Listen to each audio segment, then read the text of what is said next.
Değerli izləyicilər, videonu bəyənib kanala abunə olun ki, hər kəs son xəbərlərdən anında məlumatlansın. Tanınmış şair, əməkdar incəsənət xadimi Baba Vəziroğlu'na ağır itki yüz verib. Şairin böyük bacısı dünyasını dəyişib. Xəbər verilir ki, bu barədə Baba Vəziroğlu'nun qardaşı jurnalist Anar Vəziroğlu paylaşım edib. Saat 2'dir, artıq böyük bacım Gödüzdə yoxdur. Tanrının dərgahına yollandı. O bildirib. Allah rəhmət eləsin, əzizlərini, yaxınlarını səbir dilərik. Azərbaycanda özəl qeyri-dövlət pensiya fondlarının yaradılması planlaşdırılır. Bəs bu fondlar vətəndaşlara hansı konkret imkanlar verəcək?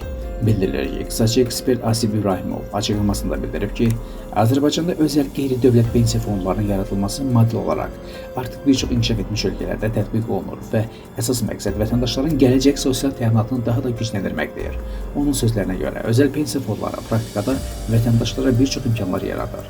Əsasən onu da deyim ki, ilki mənbədən pensiya alma imkanı dedikdə yeni sistem tətbiq olunarsa, Azərbaycan vətəndaşları yalnız dövlət pensiyaları ilə kifayətlənməyəcək. Yəni, şəxs həm dövlət xərci ilə, həm də özəl fond vasitəsilə əlavə pensiya gəliri əldə edə biləcək. Bu isə ümumi pensiya məbləğinin artmasına, qocalanda daha yaxşı sosial təminat imkanına səbəb olacaq. Bu modelin ən yaxşı üstünlüyü fərdi yığım və daha yüksək gəlir potensialıdır. Belə ki, özəl fondlar vətəndaşların fərdi vəsaitlərini investisiya edərək artırmağa çalışacaq.